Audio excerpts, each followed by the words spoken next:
कांग्रेस के इतिहास में पहली बार गद्दी समुदाय को, ज़िला कांगड़ा के गद्दी समुदाय को जो अधिमान दिया गया है, इसके लिए माननीय मुख्यमंत्री, यशस्वी मुख्यमंत्री ठाकुर सुखविंदर सिंह सुक्खू जी का मैं सदैव आभार व्यक्त करता हूं और मैं सदैव ऋणी हूं, जो कि शायद ये समुदाय इस अधिमान को कभी नहीं भूल पाएगा। मैंने 42 साल का जो मेरा संघर्ष था, उसमें जो मैंने पेशेंस बरती, उसी का ही नतीजा है कि हमारे माननीय मुख्यमंत्री जी ने मुझे 5-7 साल के भीतर ही ऐसा समझा कि ये व्यक्ति जो है ये इस पोस्ट के काबिल हो सकता है। और जो विश्वास उन्होंने मेरे ऊपर व्यक्त किया है, उसके लिए वो जानते हैं कि मनोज खुद एक भेड़ पालक है। मनोज के पास खुद के पास 1000 से ऊपर भेड़ बकरियां थी। वो जो भेड़ पालक है उनके दर्द को समझते हैं और उनकी दर्द को समझते हुए उनको पता है कि ये भेड़ पालक आज किन परिस्थितियों में गुजर रहा है। यही कारण है कि आज हमारे भेड़ पालन व्यवसाय जो है वो लुप्त होने के कगार पर है। इसका दर्द मुझे कई वर्षों से था,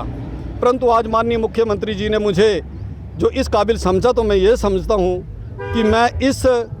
जो व्यवसाय है, इस व्यवसाय को सुरक्षित रखने में मैं जितना मेरे से हो पाएगा मैं वो करूँगा। और माननीय मुख्यमंत्री जी, मुझे पूरा विश्वास है कि जिस तरीके से उन्होंने ज़िला कांगड़ा में गद्दी समुदाय को अधिमान दिया है, इस अधिमान के लिए हम ऋणी भी हैं। और मुझे ये भी पूरा विश्वास है और उन्होंने मुझे आश्वस्त किया है कि इस समुदाय की किसी भी समस्या के लिए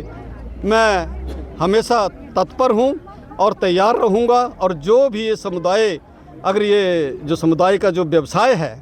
और ये जो व्यवसाय है ये संस्कृति से जुड़ा हुआ व्यवसाय है, उन्हें ये पता है कि ये ऐसा व्यवसाय है जो एक ही पूरे हिंदुस्तान में, मैं समझता हूँ कि ऐसा व्यवसाय है जो संस्कृति से भी जुड़ा हुआ है। जो हमारा ये जो वूल फेडरेशन है, ये ऊन से संबंधित व्यवसाय है। सबसे पहले तो मैं उसी के ऊपर अपने आप को फोकस करूँगा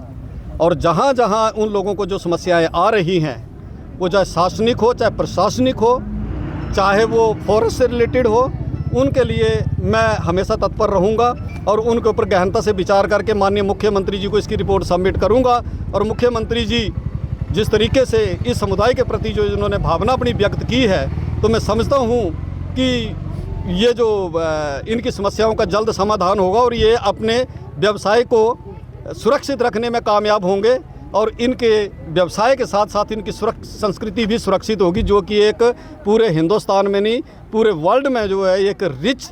संस्कृति है। इसको कैसे बचाना है वो मुख्यमंत्री जी खुद चिंतित हैं। उसके ऊपर मैं कह रहा हूँ ना, बहुत सी ऐसी समस्याएं हैं, चारागाह से संबंधित समस्याएं हैं,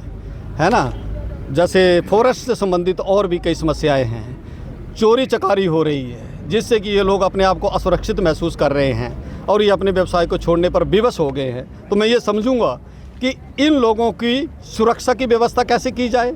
और भेड़ पालन जो व्यवसाय है उसको बढ़ावा कैसे दिया जाए, वो मैं खुद स्टडी तो है ही मेरे पास, पर उसके बावजूद भी जगह जगह जैसे भौगोलिक स्थिति के लिहाज से मैं उन लोगों से अब पूरी बात डिस्कस करके इसके ऊपर पूरा गौर करूंगा और इसकी रिपोर्ट माननीय मुख्यमंत्री जी को सबमिट करके और उनके व्यवसाय को सुरक्षित रखने की व्यवस्था करूंगा।